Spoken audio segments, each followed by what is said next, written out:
Today is the day. We are going to engrave some acrylic using a diode laser. I'm super excited because a lot of you had asked for this video. I'll be showing you how to engrave on clear and color acrylic. I'll share the speed and power settings I use on my different lasers, and I'll also share a technique to use difficult to engrave acrylic like white ones. We'll also be looking at some of the cool project ideas that I had on my mind, so stick with me till the end. Hello guys, welcome back to Mellowpine Lasers.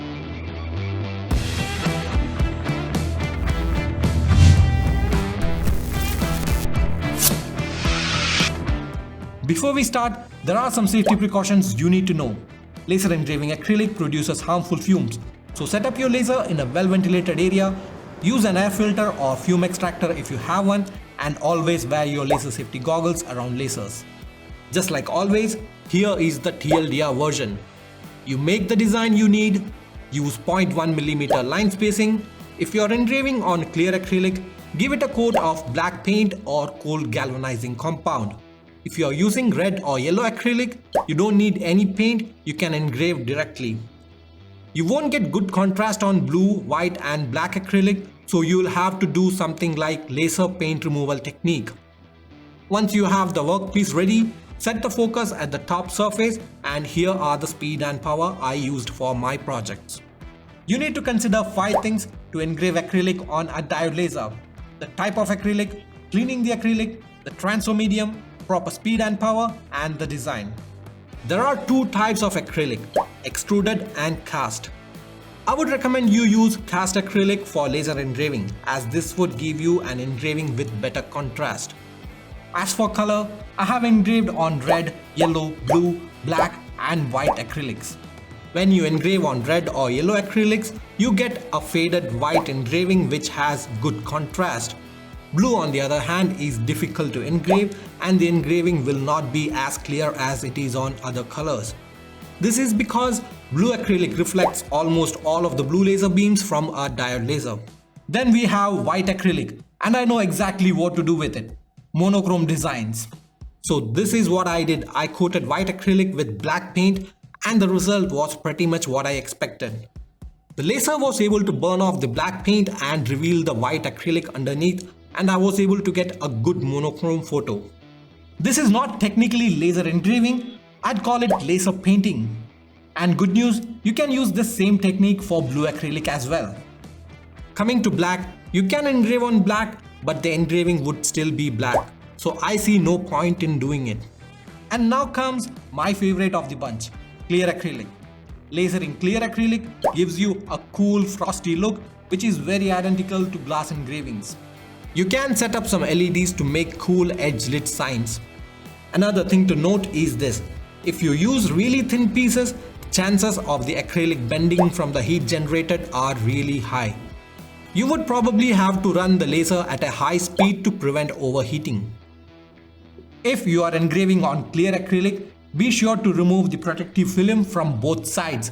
This is because the laser can pass through the acrylic and engrave on the other side as well, which creates something of a ghost image of your engraving.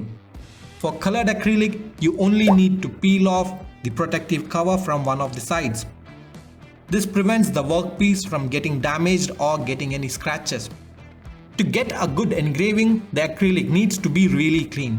Usually it's clean as you have the protective film on top, but you can use a cloth and rubbing alcohol to make sure it's super clean. Also, make sure you don't touch the acrylic surface after cleaning. This can leave behind fingerprint or smudges on it. You can use a cloth or pick it up by the sides.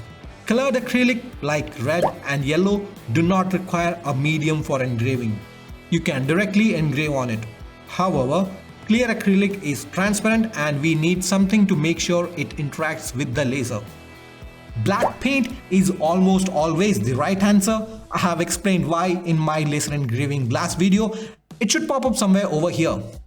As I told you, I tried different paints to show you the difference. If you use tempera paint, you will need an airbrush to get good results. If you don't have an airbrush, you can use a sponge brush to spread the paint. Using a regular brush doesn't yield a good result. It's difficult to get a nice even coat using a brush and tempera paint. There is another technique that one of our viewers suggested, and that is to use a bigger sized glass and slide it over your workpiece to get an even coat. Thank you, Thomas, for that tip. If you're using acrylic paint, a regular brush could do the trick. Make sure you have coated the surface with an even coat and make sure the acrylic is opaque.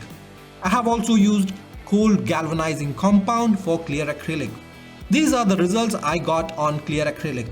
I got a pretty decent result on all types of paint, but I think the one I did using zinc spray is marginally better than the rest. Once you have painted the acrylic, let it dry or use a hot air gun. Let it dry naturally if you have the time. While waiting around for the paint to dry, why don't you hit that like button? You'd find that the paint still hasn't dried. You should subscribe in the meantime. I had talked about using black cardstock for engraving on glass, and I tried it on plain acrylic. But the engraving I got had difficult to remove smoke stains, so I wouldn't recommend the black cardstock method for engraving on acrylic.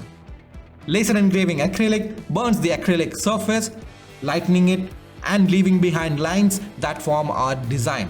While clear acrylic and glass seem similar to the naked eye, it is essential to note that glass gets its frosty look from microfractures, while clear acrylic melts to give off a similar appearance. Acrylic engraving can be done using both grayscale mode and threshold mode depending on the design. For red, blue and yellow acrylic, the images were engraved in threshold mode. For white acrylic, the laser painting is done in grayscale mode. For clear acrylic, almost all kind of engraving is done using the threshold mode. For line spacing, do not go under 0.1 mm. If the line spacing is too small, it can cause cracks within the acrylic and there is more chance of heat buildup which can bend the sheets. Things like this can mess up with the quality of your project. Speaking of quality, do you know what's really high quality? A simple and effective way to learn about lasers. All for the attractive price of $0. We offer a free 7-day course called Getting Started with Lasers. We aim at providing a comprehensive yet simple guide for anyone getting into laser cutting or engraving. We cover all the fundamentals which will equip you with the necessary skill set to get you started. I will leave the link in the description below. Do sign up and you won't be disappointed. After the paint dries, you can run a power scale test to determine the best power and speed for your laser. If you want to learn how to make the power scale test pattern on Lightburn, I have made a video about it. It should pop up over here. Also, I'll include the test file in the description below. Remember, for blue and white acrylic, we are looking at how we can remove the paint without damaging the workpiece. For red and yellow, we are trying to get the lightest shade using a laser. And for clear acrylic, we need a frosty look, which is visible and does not chip away. And we are going to have to run a separate power scale test for each acrylic. So if you look at the pattern, you'll see that several of the boxes have been engraved well. So how do you choose between them? If you have similar boxes, go for the one that has the highest speed. The reason is when you engrave at a slow speed, the duration for which the laser beam is at a spot on the acrylic is longer. This can heat it and affect the quality of the engraving. So try not to keep the speed too low or the power too high. We have the test pattern run on clear acrylic using my 10-watt machine and I'm very happy with what I see. We have a very solid engraving at 75% power running at 4500 mm per minute. Similarly, on a 20-watt machine, you can get a good engraving at 75% power and 7500 mm per minute. These are the power and speed settings I use on my different machines for different colors. You can pause the screen or take a screenshot. However, these numbers might not always work for you, but you can still use this as a starting point to run your test. After zeroing in on the power and speed, everything else is just routine. You set the focus at the top surface and run the laser at the speed and power you figured out. Once the engraving is done, remove the paint using paint thinner or water based on what paint you used and then wash it with some soapy water. But before you do that, always make sure the acrylic is cool. If your acrylic is hot, wait for it to cool down before you wash it. Now, coming to how I made this table sign. I engraved the design on the bottom half of the workpiece. Now, you need to be careful when it comes to bending it. You have to clamp down one of the side properly. Use some cloth to prevent scratches. While clamping it, do not clamp all the way to the middle. make sure there is more length sticking out. If you clamp in the middle, it won't bend at the middle and both sides won't be the same as it happened for me the first time. After clamping, use a hot air gun to heat the sheet and start bending slowly. Once you have bent it enough, hold it in that position and let the acrylic cool down. There you go, that is one impressive table sign. I'm using my 10-watt laser for the next one. This portrait of RDJ was done on red acrylic. The laser was run at 6000 mm per minute and 100% power. I also made a keychain using yellow acrylic.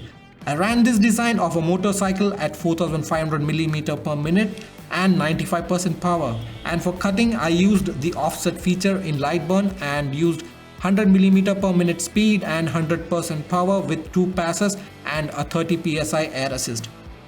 Similarly, I made 2 laser paintings, one on blue acrylic painted black and another on white acrylic painted black. For the blue acrylic, I ran my laser at 3000 mm per minute and 100% power. I engraved on the white acrylic using grayscale mode. I imported the image and turned it into a negative.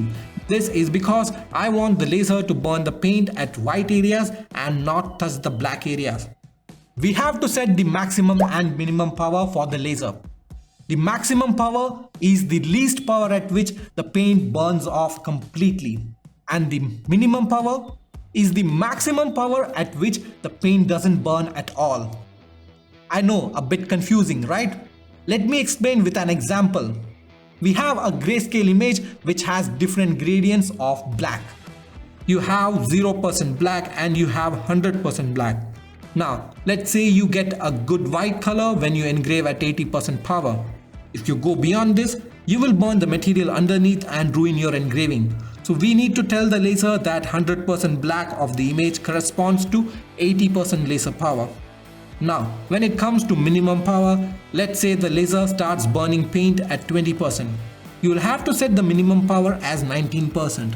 Now, 0% black will correspond to 19% laser power. This is important because if you set the minimum power as 0%, the laser will fire at around 2% for engraving 2% black. But it would need around 22% laser power to engrave 2% black, which means you will miss some details. I hope that clears it up. It's a bit confusing, but you'll get it. And finally, I engraved on clear acrylic at 4500 mm per minute and 95% power. And these are the things that I made.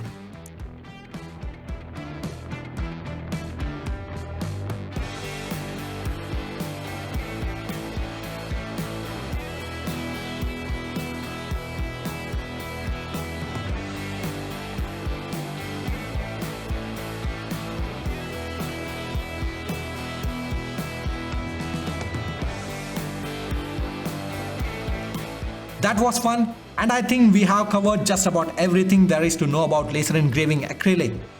I'm working on a review video about the X-Tool R82 Pro.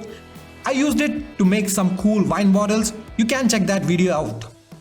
If you have questions, you can reach me at mail@mellowpine.com. I'll be sharing project ideas and posting videos regularly, so hit that subscribe button to learn some cool tips and tricks about laser engraving. If you think the video answered your questions, hit that like button. If it didn't, don't click the dislike button, tell me in the comments below. Also visit mellowpine.com/cnc for some cool content. Thank you so much for watching. See you next time.